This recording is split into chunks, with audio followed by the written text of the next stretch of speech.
Alors, une nouvelle vidéo consacrée à la partie 6 du programme de terminale ST2S en BPH sur le milieu intérieur et l'homéostasie. Nous allons donc parler de la régulation de la glycémie dans le chapitre 6.2. Donc nous avons déjà une vue d'ensemble sur la régulation de la glycémie. On va pouvoir le voir au fur et à mesure donc de la vidéo. Tout d'abord, on va faire le point sur les capacités exigibles au baccalauréat pour ce chapitre. Tout d'abord, vous devez être capable de mettre en évidence l'existence d'une régulation de la glycémie et le rôle central des hormones du pancréas dans cette régulation. Donc une grosse partie du chapitre va être basée dessus. Et vous devez être capable de construire un schéma de synthèse qui présente les acteurs et les mécanismes de la régulation de la glycémie. Enfin, vous devez être capable de présenter les notions d'hormones et d'homéostasie. Autrement dit, définir ces deux termes. Alors dans cette première vidéo consacrée au chapitre 6.2, on va tout d'abord rappeler ce qu'est l'homéostasie. C'est donc l'ensemble des phénomènes qui maintiennent les paramètres du milieu intérieur stables et autour de valeurs de référence. Donc pour chaque paramètre, on a des valeurs de référence à respecter. Donc vous avez ici une photo qui montre ici une personne en train de mesurer sa glycémie grâce à un lecteur sur lequel on dépose une goutte de sang et selon la valeur de glycémie qui apparaît, qui s'affiche ici, vous avez ici un stylet d'injection d'insuline. Alors vous devez connaître la définition de la glycémie. Donc glycémie est un mot qui est coupé en deux parties avec deux unités de sens, glyco pour sucre ou glucose et émis dans le sang. Donc la glycémie, la définition, c'est donc la concentration de glucose dans le sang. Et justement, c'est une des grandeurs qui est régulée lors de l'homéostasie. On parle plus précisément alors d'homéostasie glucidique. Alors dans cette première partie du chapitre 6.2, on va donc aborder la notion de glycémie à jeun et de glycémie postprandiale. On va tout d'abord, avant de parler de ces deux notions, voir comment on peut mettre en évidence justement l'existence de cette régulation. Alors, vous avez sous les yeux ici un document qui est un graphique présentant les variations physiologiques, attention, c'est-à-dire tout à fait normales, de la glycémie chez une personne qui est saine au cours d'une journée. Donc là, c'est de 8h du matin au jour 1 et à 8h du matin le jour 2. Ici, on a donc la glycémie en grammes par litre, donc c'est une concentration en masse, et on a ici donc le temps. Vous avez ici cette courbe qui indique les variations de la glycémie et par ces flèches noires, on indique à quel moment ont été pris les différents repas, donc le petit déjeuner, le déjeuner et le dîner. Donc on peut tracer sur ce graphique deux droites horizontales, une qui indique les valeurs minimales obtenues au niveau de la glycémie dans la journée et celle du dessus, la valeur maximale ici au niveau du pic. Et si on tient compte de l'échelle, on se rend compte que la glycémie varie entre ces deux valeurs, plus ou moins, de façon plus ou moins importante selon la période de la journée. Donc vous devez savoir que chez une personne saine, la glycémie varie entre deux valeurs, la valeur basse qui est de 0,8 et la valeur haute de 1,2 g par litre. Donc ça, ce sont des valeurs à connaître par cœur. La valeur moyenne est donc de 1 g par litre. Et ces valeurs-là sont maintenues justement entre 0,8 et 1,2, quelles que soient les quantités de sucre qui sont ingérées dans la journée. Alors, je rappelle, puisqu'en première, on a vu donc la digestion, les nutriments et les biomolécules, dans la partie 3. Dans ce document 1, je rappelle donc la structure du glucose qui est le monomère glucidique et le glycogène qui est le polymère glucidique, justement constitué de nombreuses molécules de glucose donc grâce aux déliaisons osidiques. Alors, je montre ici la formule topologique du glucose. C'est donc une molécule cyclique avec ici 1, 2, 3, 4, 5, 6 atomes de carbone. Donc c'est un hexose. Vous avez ici plusieurs fonctions alcool qui est caractéristique des glucides. Et comme on a un seul cycle, c'est donc un monomère. Ensuite, vous avez ici la représentation schématique d'un oside, c'est-à-dire un polymère glucidique. Ça peut être le cas du glycogène. Chaque hexagone représente ici un glucose et vous avez une liaison covalente osidique entre chaque glucose. Et on voit que c'est une molécule qui est ramifiée, une chaîne principale avec des ramifications ici.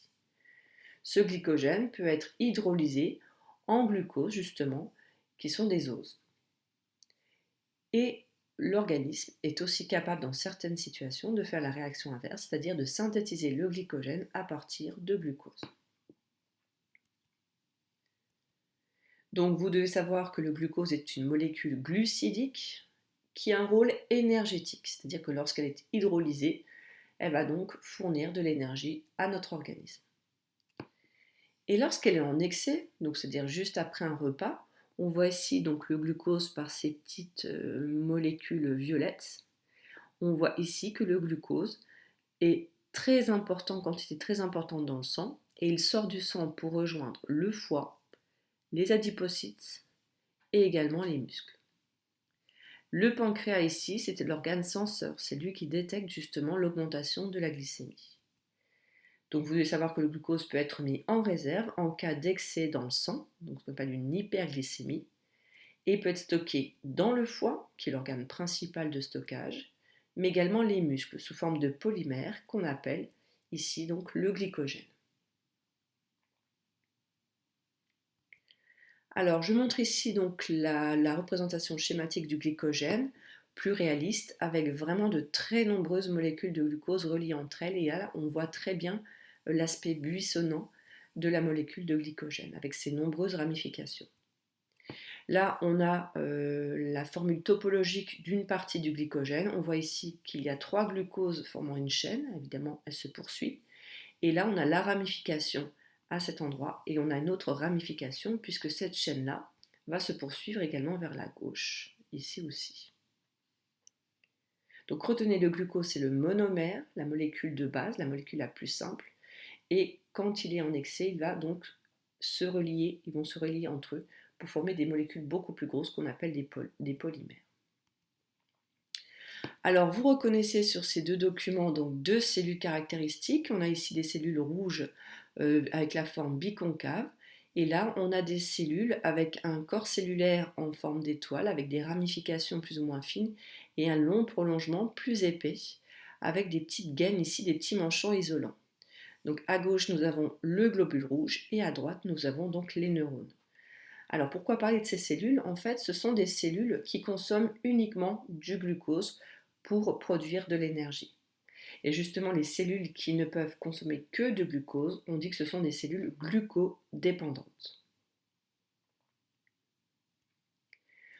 On va voir maintenant les variations physiologiques de la glycémie. Donc j'ai recollé ici le document précédent. Et on voit que la glycémie à jeun, c'est-à-dire, là je l'ai entouré à la fin du graphique, ça veut dire à jeun, vous êtes capable de dire que c'est avant les repas. Et donc c'est la glycémie physiologique la plus basse. Pendant ce laps de temps, le glucose qui a été mis en réserve après un repas va être libéré progressivement. C'est-à-dire que là, on va manquer de glucose dans le sang. On est en hypoglycémie physiologique et on va récupérer une partie du glucose qui nous manque en dégradant les polymères glucidiques comme le glycogène. Et donc, vous avez ici en rouge hydrolyse du glycogène. C'est donc la définition du mot qui manque, ce qu'on appelle la glycogénolyse. Donc glycogéno pour glycogène, et lyse, ça veut dire destruction. Ensuite, une fois qu'on a dégradé une partie du glycogène pour libérer du glucose, on va envoyer dans le sang les molécules de glucose récupérées pour maintenir la glycémie constante, c'est-à-dire pour augmenter et rester à 0,8, entre 0,8 et 1,2. Ensuite, le glucose, lui, va être récupéré par nos cellules. Il va être dégradé, on l'a dit, il a un rôle énergétique. Donc la voie principale de dégradation du glucose, c'est la glycolyse. On retrouve également glyco pour glucose et lyse, destruction. Et cette voie fournit donc de l'énergie sous forme d'ATP. Et vous devez connaître la signification de cet acronyme. Donc ATP signifie adénosine triphosphate. Ensuite, on voit que lors d'un repas, ici le petit déjeuner, le déjeuner, mais aussi le dîner, on voit que la glycémie augmente juste après un repas. Donc justement, la glycémie après un repas, on parle de glycémie post-prandiale. Elle correspond donc à la glycémie physiologique la plus haute.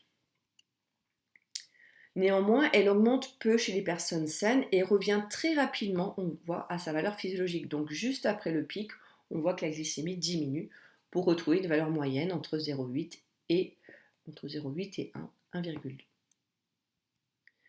Donc le retour à la valeur la plus faible montre bien que le glucose en excès dans le sang après un repas, en fait, va être retiré. C'est-à-dire que le glucose qu'il y a dans le sang ne reste pas dans le sang, il va être envoyé vers les organes qui vont stocker ce glucose.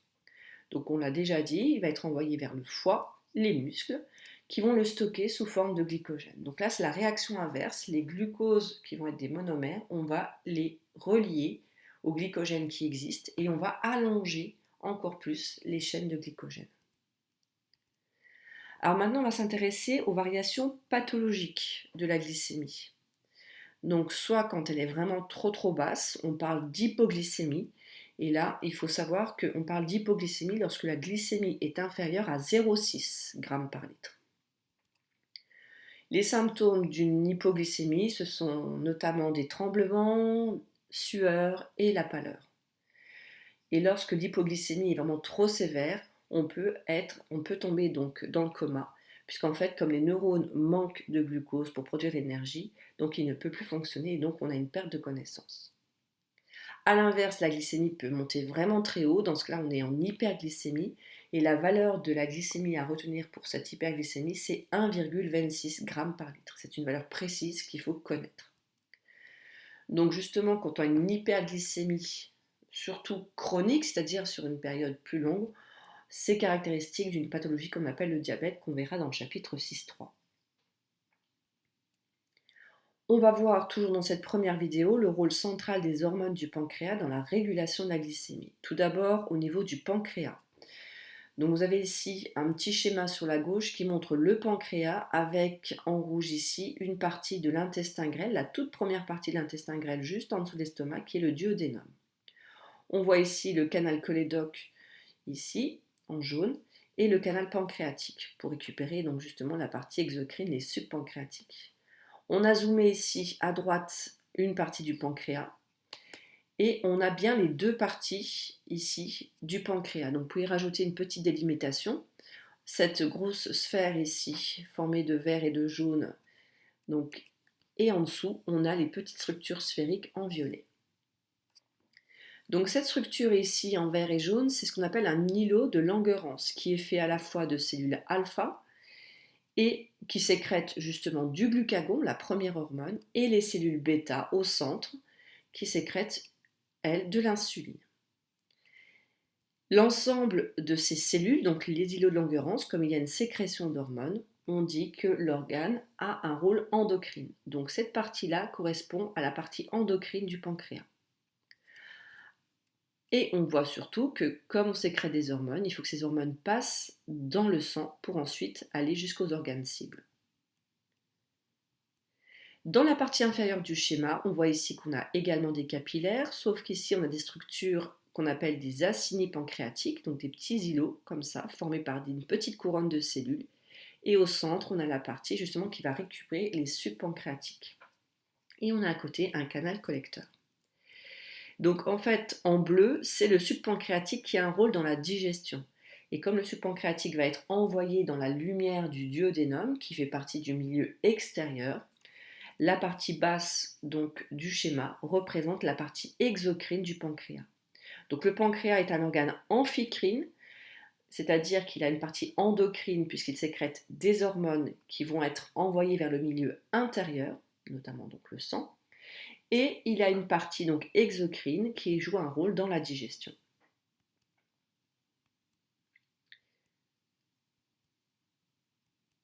Alors le pancréas est un organe allongé en forme de feuille appartenant à l'appareil digestif, mais aussi au système endocrinien.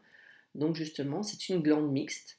Et donc, comme il a une partie endocrine et exocrine, on dit que c'est un organe amphicrine. Cet organe synthétise et sécrète des substances, donc le subpancréatique qui joue un rôle dans la digestion. Le pancréas est donc une glande exocrine, puisque c'est envoyé vers la lumière intestinale. Et le pancréas est aussi une glande endocrine car il produit deux hormones, l'insuline et le glucagon, qui elles jouent un rôle central dans la régulation de la glycémie. Ce sont des hormones antagonistes car toutes les deux ont une action opposée sur la régulation de la glycémie. Elles sont produites toutes les deux par une partie du pancréas appelée les îlots de Langerhans, mais par contre cet îlot possède deux catégories de cellules. Chaque catégorie de cellules sécrète une hormone. Les cellules alpha sécrètent le glucagon et les cellules bêta sécrètent l'insuline. Vous devez connaître le nom des hormones et surtout le nom des cellules pancréatiques qui les sécrètent. Les hormones pancréatiques sont sécrétées lors de variations de la concentration de glucose dans le sang, c'est donc un facteur déclenchant, mais dans les conditions normales, en fait, on sécrète un peu de chaque pour rester dans les valeurs de référence. On a ici un schéma qui résume très bien ici le paramètre régulier, donc la glycémie, soit une hyper vers la droite, soit une hypoglycémie. L'état initial est détecté par un organe senseur qui est le pancréas. Et selon la situation, on va activer, stimuler les cellules alpha ou bêta qui vont sécréter soit le glucagon, soit l'insuline. Et selon l'effet, en fait, on va soit libérer du glucose, soit le stocker. Et grâce à cette réponse, grâce aux organes effecteurs, le foie, les muscles et tu sais du peu, on va pouvoir justement corriger le paramètre qui a été modifié au départ. Donc ça, on le verra plus tôt dans le chapitre, alors dans ce chapitre-là en deuxième partie, mais aussi dans le cadre du chapitre 6.3 sur les diabètes. Alors pour les hormones pancréatiques, au niveau de la légende, on a ici une cellule endocrine, c'est-à-dire la cellule qui va sécréter l'hormone, ici par ces petits triangles. La cellule cible qui, elle, va recevoir cette hormone et ensuite va répondre. Et donc, on va avoir ici le mode d'action d'une hormone, donc c'est un schéma général à savoir, refaire. Il y a toujours en 1 une stimulation puisque les hormones ne sont pas sécrétées en continu sur toute la journée. Donc ici, on a une stimulation de la cellule, donc c'est le facteur déclenchant. Donc dans le cas de la glycémie, ça peut être une hyper ou une hypoglycémie. Ensuite, la cellule sécrétrice qui va être justement stimulée va sécréter son hormone, qui va passer ensuite dans le sang. Cette hormone va arriver au niveau de la cellule cible et se fixer sur son récepteur qui lui est spécifique. Donc là, vous voyez que l'hormone est en forme triangulaire, le récepteur a la forme complémentaire. Et grâce à cette fixation, l'hormone va pouvoir entraîner une réponse physiologique, notamment le stockage du glucose. Si on a une hyperglycémie ou en hypoglycémie, on va libérer du glucose. On voit ici donc les variations des deux hormones pancréatiques au niveau d'une période postprandiale, après le repas. Ici, on voit qu'après le repas, l'insuline augmente, alors que lors du repas, la glycémie augmente. Et après le repas, ici, la concentration en glucagon diminue. Donc, grâce à ces deux graphiques, on peut établir le rôle de chacune des deux hormones. Donc, juste après un repas, c'est-à-dire la période postprandiale, la glycémie augmente. Il y a alors ici augmentation de la sécrétion d'insuline et diminution de la sécrétion de glucagon, ce que l'on voit sur les deux graphiques juste au-dessus. Donc, l'insuline est une hormone qui diminue la glycémie. On dit que c'est une hormone hypoglycémiante, alors que le glucagon, lui, est une hormone qui augmente la glycémie. On parle d'hormone hyperglycémiante. Donc, vous devez connaître le nom des hormones, les cellules qui les sécrètent et quel organe, et ensuite leur rôle au niveau de la régulation de la glycémie. Ça va être très important pour ne pas vous tromper dans les schémas de synthèse qu'on peut vous demander de refaire lors d'une épreuve de bac.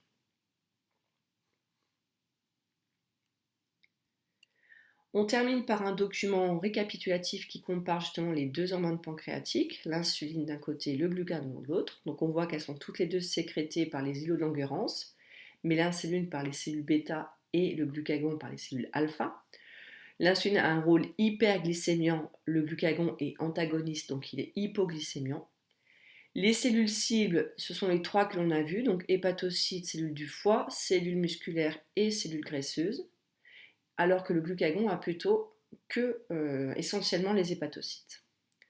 Ensuite, les effets, on les verra par la suite. L'insuline stimule la glycogénogénèse et la lipogénèse, c'est-à-dire la synthèse des lipides, inhibe la dégradation des lipides et stimule la consommation de glucose comme source d'énergie. Alors que le glucagon, lui, stimule la glycogénolyse et la néoglucogénèse. Voilà, donc on a terminé la première vidéo sur le chapitre 6.2 qui parle de la régulation de la glycémie. On vient de parler donc des variations physiologiques à jeun postprandial de la glycémie, mais on a commencé à aborder les variations pathologiques. Dans la deuxième vidéo, on parlera précisément de la régulation de la glycémie avec les acteurs et les mécanismes que vous devez connaître.